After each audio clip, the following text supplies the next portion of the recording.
तेव्हापासून मला चपाती फुगवण्याची सोपी ट्रिक माहिती झाली आहे ना, तेव्हापासून माझ्या चपात्या अगदी टम्म फुगतात बरं का.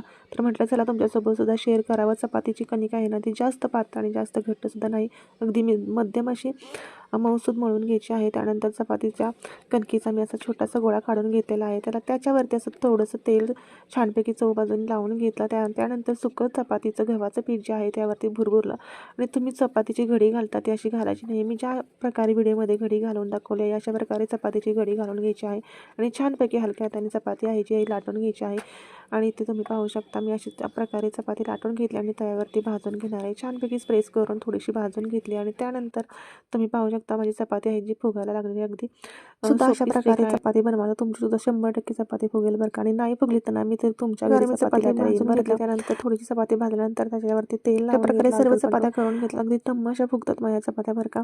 तुम्ही सुद्धा व्हिडिओ आवडल्यास व्हिडिओला एक लाईक आणि चॅनल नक्की सबस्क्राईब करा. चला तर मग भेटूया नवीन एका व्हिडिओमध्ये. तोपर्यंत